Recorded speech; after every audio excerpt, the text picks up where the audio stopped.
하나님이 우리를 인도하시는데 그 인도하시는 방법이 뭘까? 말씀으로 물론 인도하시죠. 또 예수님의 삶, 그가 이 땅에 계시는 동안에 하신 말씀, 또 신앙의 선배들과 위인들의 말, 이런 것들이 우리 신앙의 귀감이 돼서 우리를 이렇게 살아야 한다, 저렇게 살아야 된다, 이렇게 인도를 해 주십니다.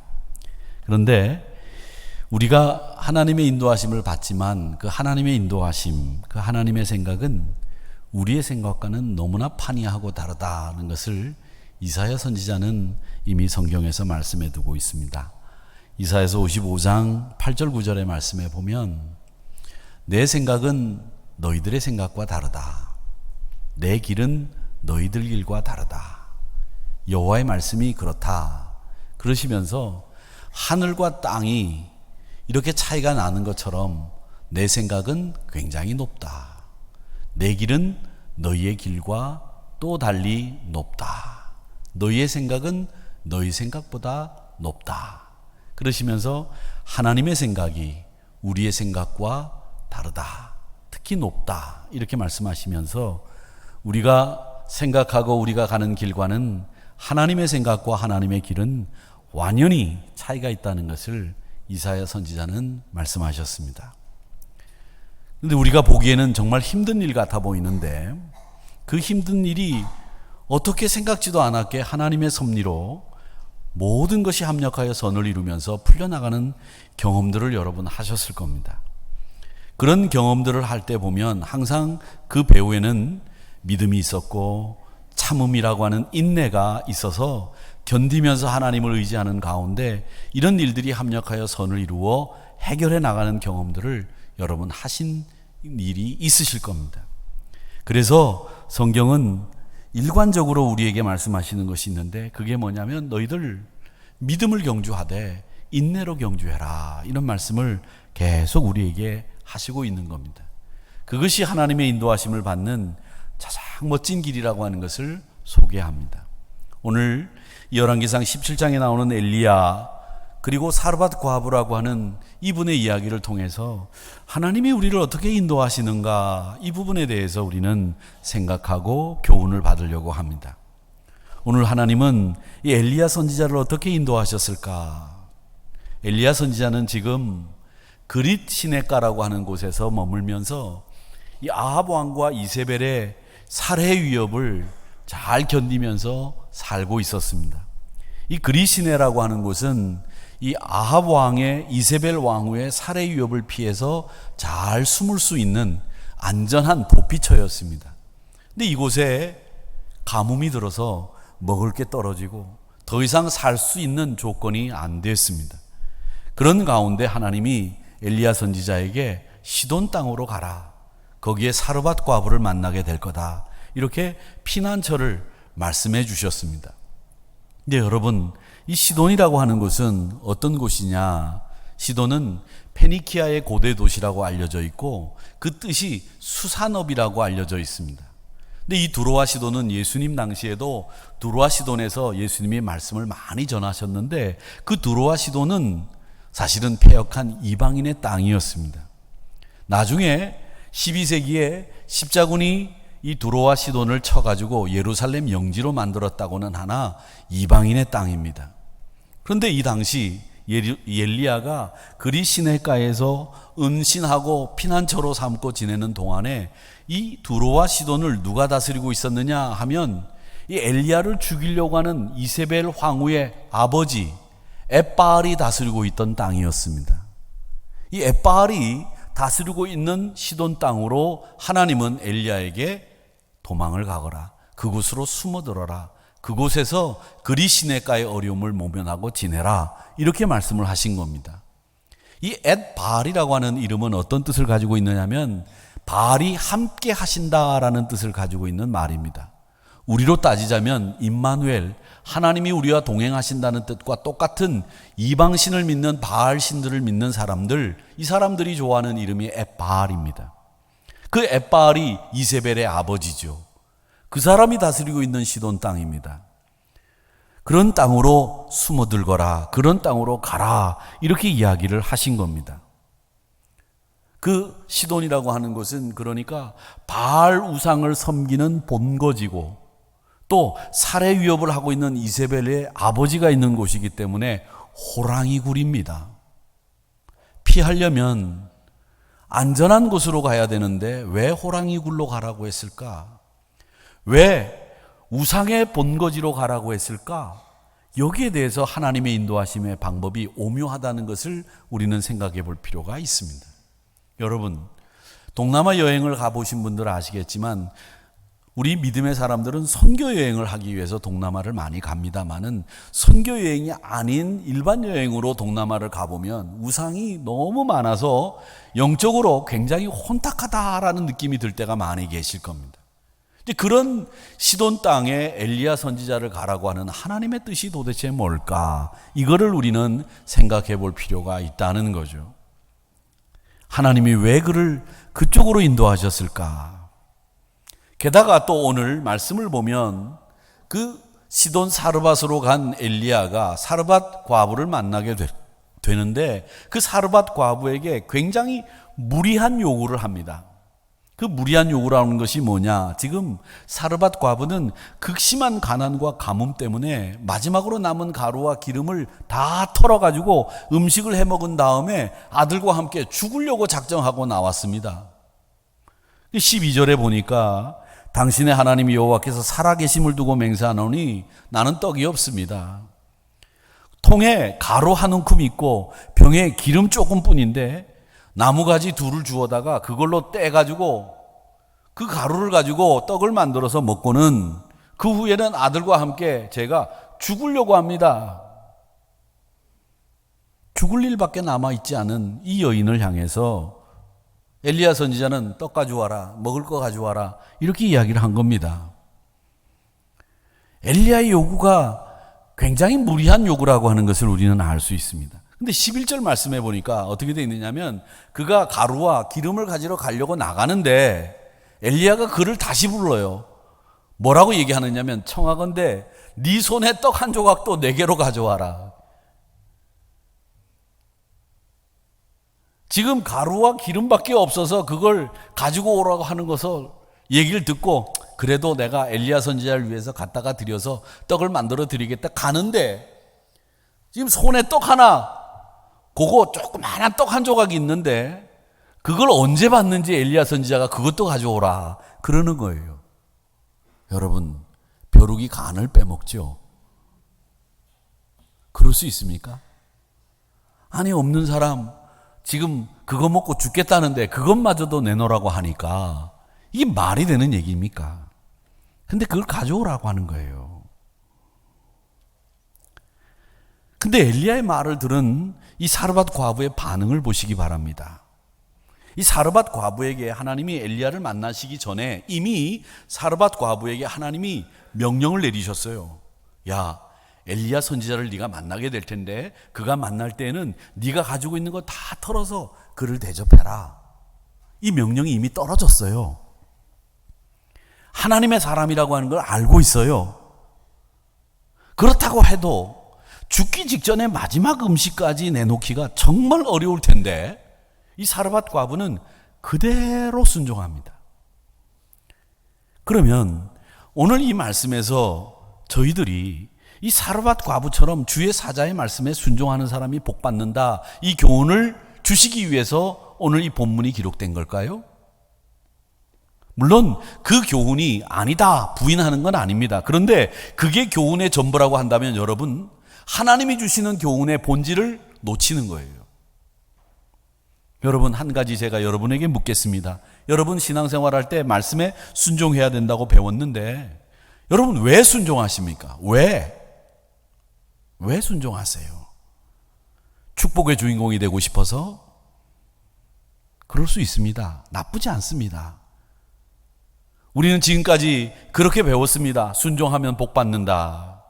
근데 저는 늘 말씀드리죠. 그 복이 물질이나 소유의 복이 아니라 진짜 복은 하나님과 동행하는 것이 우리에겐 진짜 복이다. 이렇게 말씀을 드렸는데 우리가 순종하면 분명한 것은 하나님과 동행하고 하나님의 임재를 경험하는 복을 누리게 됩니다.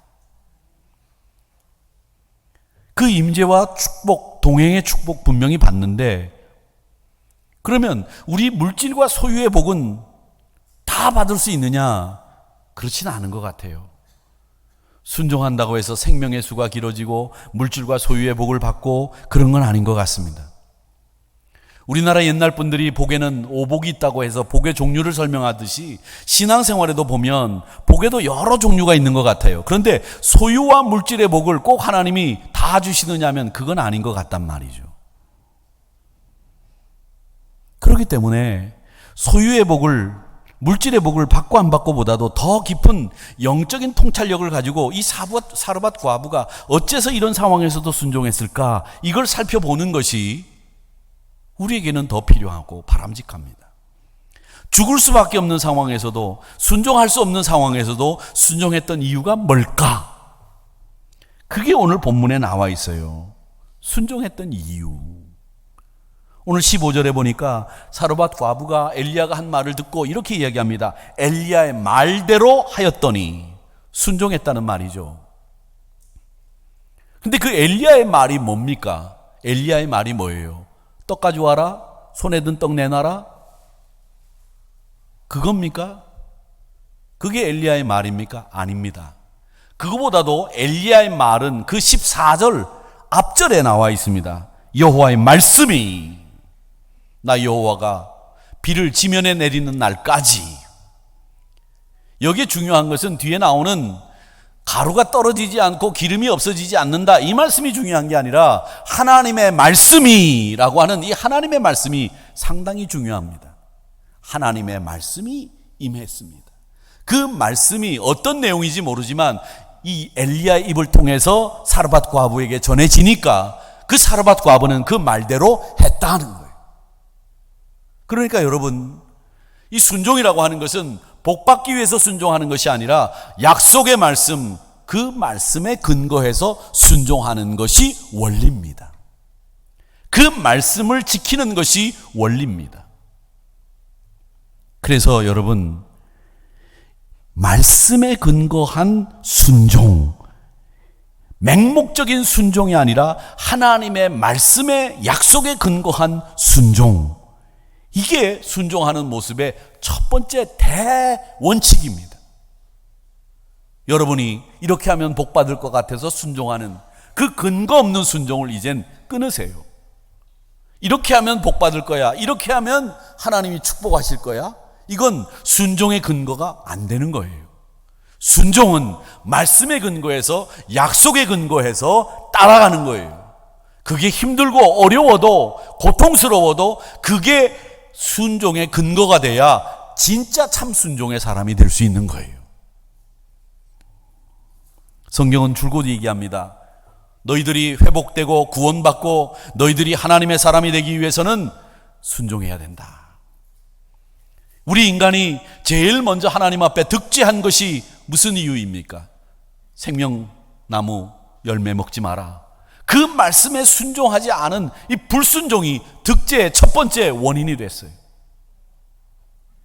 그래서 로마서 5장 19절에 보면 이렇게 얘기합니다. 한 사람의 순종하지 아니함으로 많은 사람들이 죄인들이 되었고, 한 사람의 순종함으로 많은 사람이 하나님 앞에 의롭다고 인정받으며 의인이 되었다.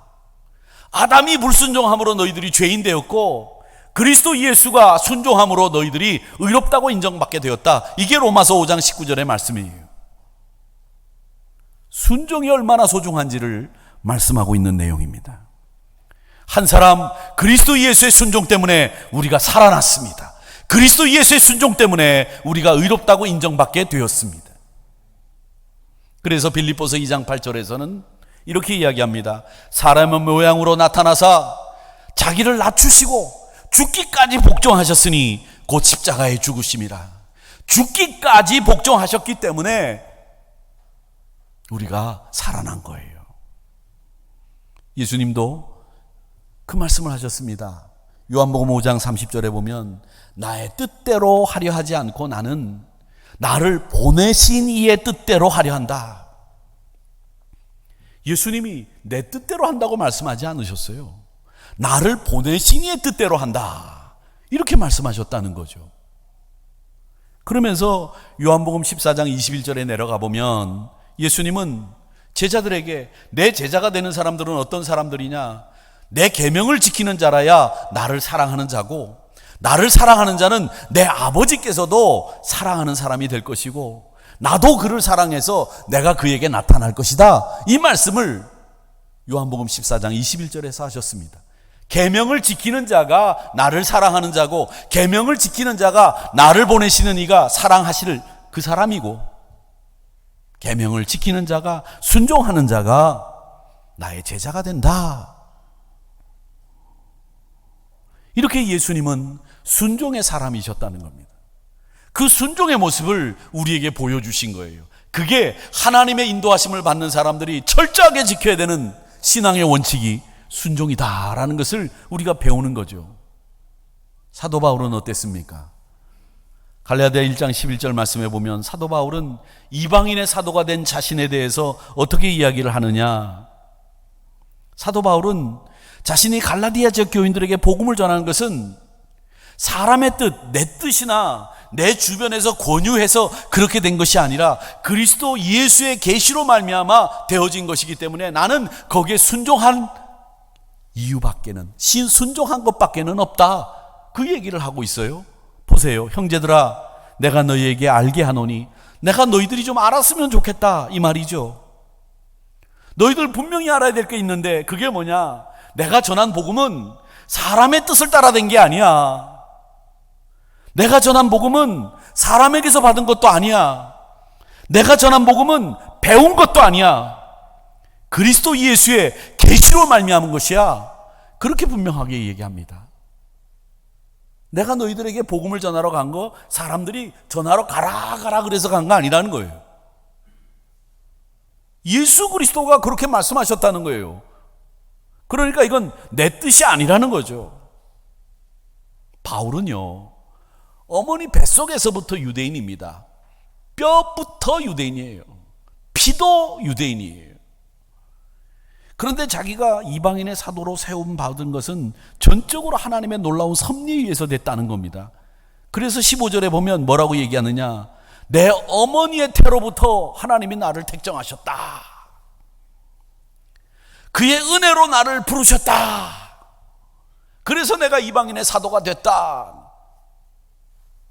하나님의 섭리를 따라 내가 순종함으로 이방인의 사도가 된 것이지 누가 권유해서 사람의 뜻으로 된 게 아니야.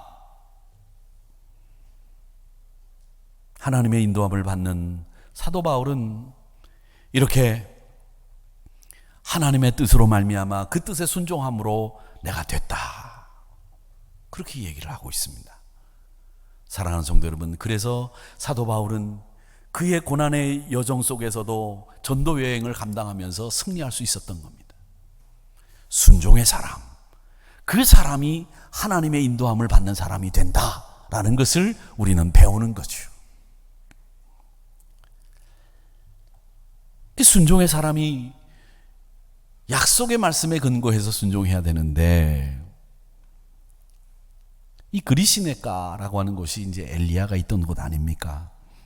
여기서 시돈으로 하나님이 엘리야를 옮겨가라 그렇게 말씀을 하셨는데, 이 시돈 땅까지는 이동하는 거리도 만만치가 않아요. 한 160km 정도 됩니다. 그러니까 우리로 따지자면, 우리네 거리로 따지자면 400리 정도 됩니다. 근데 광야를 지나야 돼요. 배고픕니다. 가뭄이 들어서 먹을 게 없어요. 근데 400리 되는 길을 걸어서, 그것도 우상의 본거지 호랑이 굴, 아무것도 뭐 얻을 수 있는 곳이 아닌 곳, 그 시돈으로 가라고 하니까 이건 우리 인간적인 생각으로는 좀 이해가 안 된단 말이에요. 여러분, 룻기에 보면 나오미의 남편인 엘리멜렉이 베들레헴에 기근이 드니까 그 기근을 피해서 어디로 갑니까? 모압 땅으로 가잖아요. 그 모압 땅은, 암몬 땅은요, 기근이 잘 안 들어요. 그리고 땅이 얼마나 비옥한지 말이죠. 물만 뿌리면, 씨만 심어 놓으면 그냥 막 자랍니다. 그럼 기근을 피해서는 그리시네가에서 모압 땅이나 암몬 땅으로 가야 되지, 그 호랑이 굴인 우상 본거지 시돈으로 왜 갑니까? 하나님 명령을 하셔도 왜 그렇게 명령하시는지 이해가 안 되는 거죠. 우리가 지금 알고 있는 성경 지식만 가지고서도 모압이나 암몬으로 가는 게 맞지. 그 옛날 룻기의 시아버지 나오미의 남편인 엘리멜렉도 베들레헴의 기근을 피해서 모압으로 갔는데 엘리야도 그쪽으로 가는 게 맞지 않나? 거기가 땅이 비옥하니까? 이게 인간적인 생각 아닙니까? 우리 같으면 그렇게 할 거예요. 하나님, 모압 땅 저렇게 먹을 게 많은데 그쪽으로 가야죠. 왜 시돈 땅으로 갑니까? 이렇게 대꾸할 수 있잖아요. 그런데 엘리야는 대꾸하지 않았습니다. 쉽지 않은 길이지만 그곳으로 갔습니다. 여러분 지도에서 보시면 아시겠지만 이 지도를 보면 여러분 이 그릿 시내가에서 이 시돈 땅까지가 그렇게 가까운 거리가 아니에요. 그런데 그곳으로 갔단 말이죠. 아무런 대꾸 없이 갔습니다. 하나님의 인도하심을 받는 사람들은 이렇게 그 순종의 사람이라고 하는 것을 엘리야 선지자가 우리에게 보여주는 대목인데, 우리가 여기에서 엘리야의 순종, 이게 무슨 그렇게 대단한 순종인가 이렇게 생각할 수 있지만 살펴보면 이거 대단한 순종이다 이런 생각을 할 수 있습니다. 출애굽기 13장에 보면 하나님이 이스라엘 백성들을 애굽에서 나와서 가나안 땅까지 인도하시는 동안에 낮에는 구름 기둥으로, 밤에는 불 기둥으로 이렇게 인도를 하세요. 그렇게 인도를 하시는데 그 불 기둥과 구름 기둥이 여러분 이스라엘 백성들 어디에 있었는 줄 아십니까? 어디에 있었습니까? 구름 기둥과 불 기둥이 어디에 있었느냐면 성막 위에 있었습니다. 그 성막은 어떤 곳이냐? 성소와 지성소가 있고 그 안에는 법궤가 있는 곳입니다. 그 법궤 안에는 하나님의 계명과 아론의 쌍난 지팡이가 있는 것이에요. 즉 하나님이 이스라엘 백성들을 인도하시는 데 있어서 구름기둥과 불기둥이 성막 위에 있었다는 것은 뭐냐? 말씀에 근거해서 사는 사람들을 하나님이 인도해 주셨다라고 하는 것을 상징적으로 보여주는 대목이 성막 위에 구름기둥과 불기둥이 있었다라는 거예요. 말씀에 근거해서 사는 사람들을 하나님이 인도해 주시는 거예요. 성막의 중심이 법궤니까. 그 법궤는 하나님의 백성들은 말씀을 중심으로 두고 살 때에, 하나님의 말씀의 영향력 아래 있을 때에 하나님의 백성이고 하나님이 그를 인도하신다는 거예요. 그걸 상징적으로 보여주는 사건이라는 겁니다. 내가 힘들고 어렵고 탈진하고 하나님의 말씀에 순종할 수 없는 그런 그릿 시내가에 있는 엘리야와 같은 상황일 때, 나는 모압 땅으로, 암몬 땅으로 가고 싶은데 하나님이 시돈으로 가라고 했을 때 아니요, 이렇게 얘기할 수 있는 게 우리예요. 그런데 하나님은 우리에게 예라고 얘기를 하면서 우상의 본거지, 호랑이 굴 시돈, 거기도 가뭄이 들어있는 그곳으로 가라고 했을 때 예라고 할 수 있는 이 순종의 사람이 되어야 된다는 것을 오늘 말씀에서는 우리에게 얘기하고 있습니다. 그 말씀의 영향력 아래에 우리를 둘 때에 그게 바로 자기를 부인하는 거고 자기 십자가를 지는 거예요. 그렇게 될 때 하나님이 비로소 일하시기 시작합니다. 말씀에 근거한 순종의 사람에게 하나님은 놀라운 섭리로 인도해 주신다는 사실을 믿으시기를 축원합니다. 그 놀라운 섭리를 한번 또 볼까요? 이 사르밧 과부가 처음부터 이 엘리야를 만났을 때부터 이 사람이 철저한 믿음의 사람이라고 보기는 좀 어려운 점이 있어요. 왜냐하면 이 사르밧 과부에게 어떤 일이 있었느냐면, 지금 오늘 우리가 읽은 본문은 가루 한 움큼과 기름을 가지고 음식을 만들어 오라고 엘리야가 얘기하고 손에 든 떡도 뺏어 먹잖아요. 그런 일이 있은 다음에 이 사르밧 과부의 기름통에 기름이 떨어지지 않고 가루에 가루가 마르지 않았어요. 계속 하나님이 공급해 주셨단 말이죠. 근데 그런 좋은 일이 있다가 어떤 일이 있었느냐면 아들이 덜컥 죽었어요. 호사다마죠. 좋은 일 뒤에 나쁜 일이 있었던 거죠. 근데 그 아들을 엘리야 선지자가 살려냈단 말이죠. 그 엘리야 선지자를 통해서 아들이 살아나고 난 뒤에 이 여인이 한 말이 있습니다.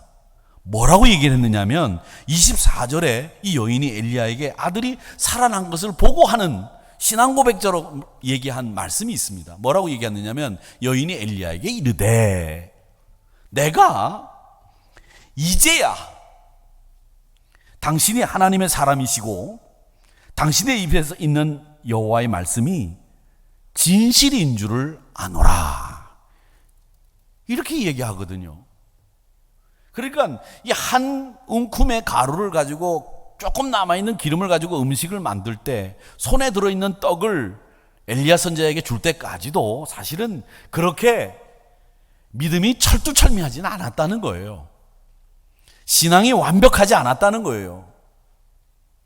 그런데 아들이 죽었다가 다시 살고 난 뒤에 그 고백을 들어보면 이제야 하나님이 진짜 참 하나님이고 당신의 입에서 나오는 말씀이 하나님의 말씀인지 이제 알겠습니다. 이런 고백을 한단 말이죠.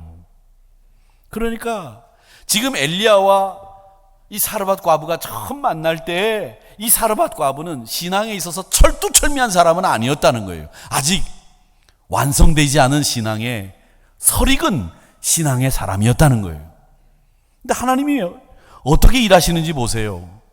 그 사르밧 과부를 이미 만나셔가지고 엘리야 만나면 네 가지고 있는 가루, 기름 다 털어서 음식을 대접해라. 너에게 뭐라고 말씀하시든지 그 말씀에 순종해라. 하나님이 미리 말씀하셨어요. 그리고 하나님이 이 엘리야에게는 시돈 땅으로 가라 이렇게 말씀을 하셨고 과부를 만나게 하셨단 말이죠. 이건 뭘 얘기합니까? 하나님이 오늘 이 일을 하는 데 있어서 몽땅 다 하나님이 기획하시고 하나님이 몽땅 주도적으로 이 일을 하신 거예요. 사르밧 과부와 엘리야는 한 일이 딱 한 가지밖에 없습니다. 뭐냐? 순종하는 일 하나밖에 없어요. 하나님이 다 기획하셔서 계획하신 그 하나님의 계획 속에 사르밧 과부와 엘리야는 거기에 순종하는 것밖에 없었다는 거죠. 이처럼 하나님이 일하시는 그 일의 진행 과정, 순서 이런 것은 우리하고는 완전히 달라요. 이미 우리를 위한 역사를 다 하나님은 만들어 놓으신 거예요. 계획하고 계신 거예요. 그 계획과 순종에 엘리야처럼 사르밧 과부처럼 너희들이 순종하느냐 순종하지 않느냐 그걸 보고 계시는 거예요. 말씀에 근거해서 순종하는지 안 하는지 이것만 보고 계시다는 거예요. 근데 지금 우리는 이 순종은 염두에 없고 뭐만 생각하느냐, 내가 어떻게 잘하면 신앙생활 할 수 있을까, 내가 어떻게 하면 굶지 않고 모압 땅이나 암몬 땅에서 풍성한 음식을 얻을 수 있을까, 이런 것만 생각하죠. 그 모압 땅에서 암몬 땅에서 풍성한 음식을 얻을 수 있는 길이 뭘까? 하나님 도와주세요 이렇게 기도하잖아요. 우리 신앙생활의 양태가 얼마나 잘못 어긋나 있는지를 우리는 이 엘리야와 사르밧 과부를 통해서 배우는 거죠. 오늘 원문 8절 우리가 본문 시작으로 읽었는데 이 여호와의 말씀이 엘리야에게 임하여 이르시되, 이 앞에 보면 8절에 성경 원문에는 그리고라는 말이 있습니다. 그리고.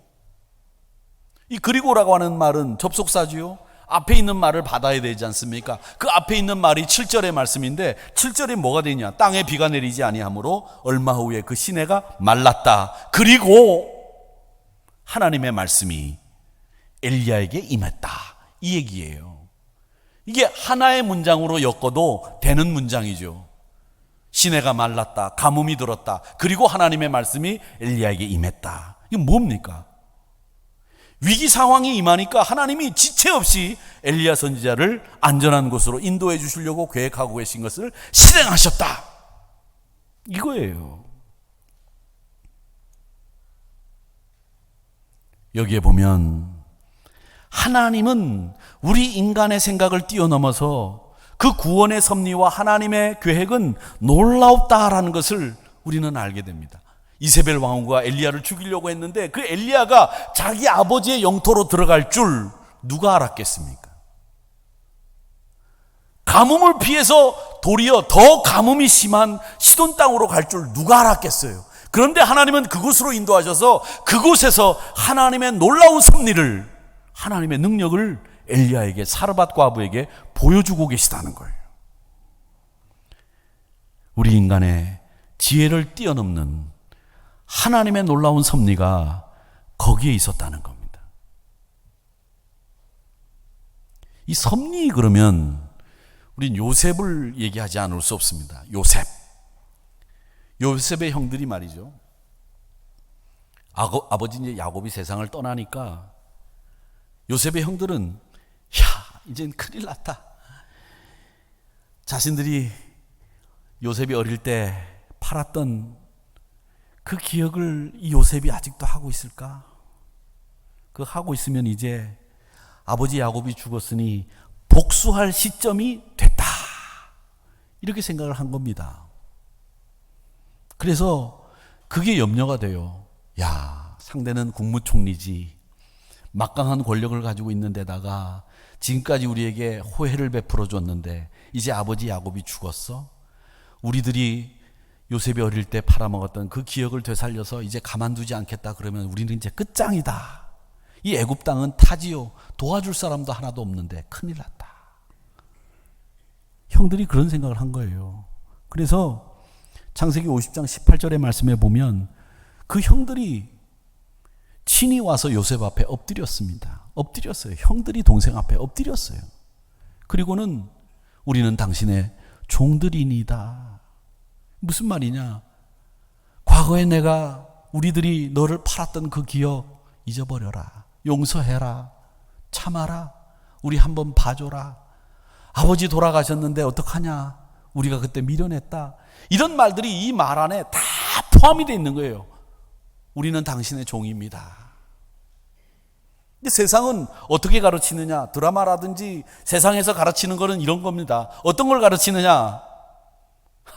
아버지가 돌아가셨어. 형들, 그동안 나한테 한 일을 생각해 보세요. 그게 인간이 할 짓이요? 동생을 팔아먹는 게? 내가 그동안 참고 참아서 내 속에서 문드러져서 이제는 눈물도 안 나와요. 내가 형들을 그동안 이렇게 참아준 것만 해도 다행인 줄 아시오. 가만두나 보시오. 두고 보시오. 형들, 내가 당한 서러움, 내가 뿌린 눈물이 얼마나 큰지 알아? 내가 가만 안 있어! 눈을 부릅뜨고 소리를 지르면서 형들을 향해서 일을 가는 게, 그게 세상이 가르치는, 우리를 향해서 가르치는, 그렇게 살아야 된다고 가르치는 삶의 모습이에요. 드라마 같은 데 보면 다 그러잖아요. 가만히 있나봐라! 치를 떨고 말이죠.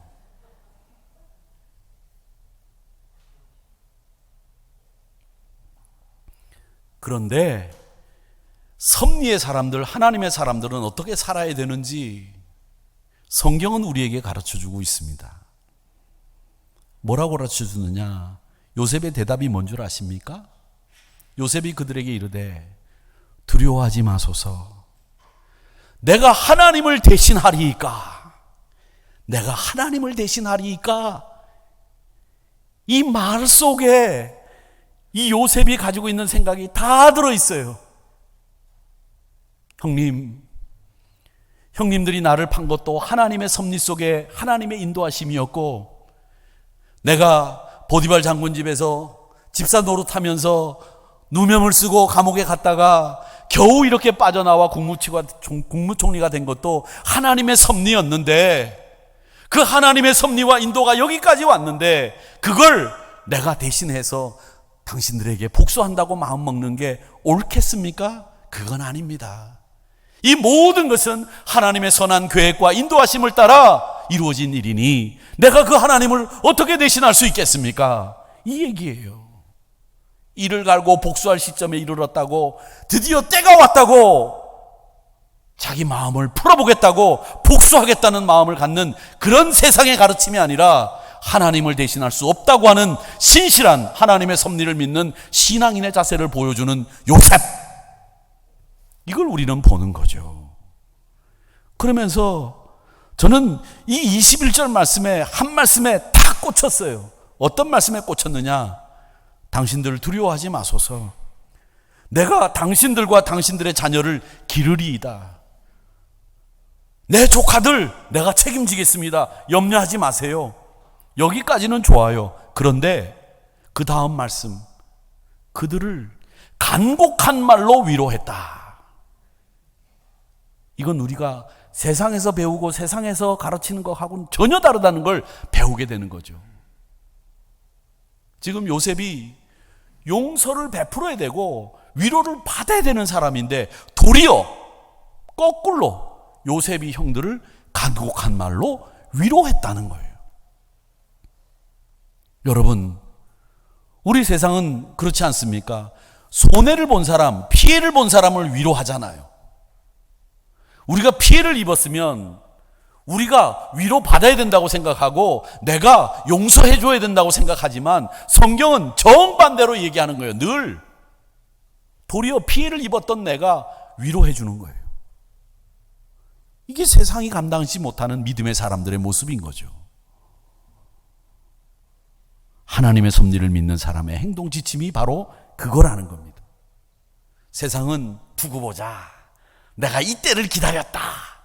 이를 갈고 드디어 복수의 때를 맞았다고 쾌재를 부르는 게 세상의 가르침이고, 세상이 우리에게 그렇게 살아야지, 왜 바보처럼 살아? 이렇게 이야기하지만 성경은 아니라는 거예요. 그게 하나님의 섭리를 믿는 사람, 하나님의 인도하심을 받는 사람들의 모습이라는 겁니다. 그러면 여기서 한 가지 우리가 짚고 넘어가야 될 게 있어요. 뭘 짚고 넘어가야 되느냐면, 도대체 이 섭리라고 하는 것과 우리가 운명이라고 하는 걸 얘기하는데 이게 뭐가 차이가 나느냐 하는 거예요. 섭리는 하나님의 인도하심을 쭉 받아서 하나님이 뜻대로 이루어지는 것인데, 운명론자하고 뭐가 달라? 다릅니다. 두 가지가 달라요. 뭐가 다르냐? 운명론자와 섭리론자가 두 가지가 다른 거, 하나는 운명에 젖어 사는 사람들은 자연현상이나 사람의 일의 결과가 이미 정해져 있어서 사람의 힘으로 변경 못 시킨다는, 사람의 힘으로 변경시키지 못한다라고 하는 뭐가 들어있느냐면 체념이 그 안에 들어있습니다. 체념이. 이게 섭리를 믿는 사람과 다른 점 한 가지. 우린 체념하는 사람이 아니에요. 근데 운명론자들은 체념해요. 에이, 내가 해봐야 뭐 나는 운이 없는 사람이야. 어떤 분은 제가 만나보니까 제가 목사인 줄 알면서도 이렇게 얘기하는 분이 있어요. 목사님, 저는 운이 없어가지고 하는 일마다 안 돼요. 자기 말이 그렇게 만드는 걸 뭐. 어떻게 목사 앞에서 나는 운이 없어서 이런 말을 해요. 아무리 예수 안 믿는 사람이라도. 그런 사람은 이미 체념하고 있는 거죠. 섭리는 체념이 없습니다. 하나님의 인도하심을 소망하고 기대합니다. 그렇기 때문에 섭리를 믿는 사람에게는 체념이 없다는 거, 그게 운명론자와 다른 점 한 가지. 또 하나 다른 게 있습니다. 그게 뭐냐? 운명을 믿는 사람들은요, 누가 내 인생을 주관하는지를 몰라요. 내가 왜 이렇게 됐는지, 누구 때문인지 몰라요. 그냥 운이 없다고 합니다. 그래서 운때가 안 맞았다, 운이 없어서 그렇다, 이런 얘기를 합니다. 그런데 섭리를 믿는 사람들은 내 인생을 주관하는 분이 누구인지를 분명히 압니다. 누구? 하나님. 그분이 내 인생의 주장자임을 분명히 알고 있습니다. 그게 달라요. 섭리와 운명의 차이는 체념이 있느냐 없느냐, 내 인생의 주장자가 하나님이시냐 누군지 모르냐, 그 차이라는 거예요. 여러분은 섭리를 믿는, 하나님의 인도하심을 받는 성도라고 하는 사실을 잊지 마시기를 바랍니다. 섭리의 신앙은 그래서 좋은 일이 있든 나쁜 일이 있든 성공하든 성공하지 않든 간에 하나님이 그 선한 의지를 따라 우리를 인도하신다는 걸 분명히 믿습니다. 어떤 일이 생기든지 간에 하나님이 나를 궁극적으로는 가장 좋은 곳에, 가장 좋은 일에 나를 이끌어 주시고 인도해 주신다는 것을 확실히 믿는 사람이 섭리를 따라 인도함을 받는 사람인 줄 믿습니다. 그런 분들이 되시기를 바랍니다.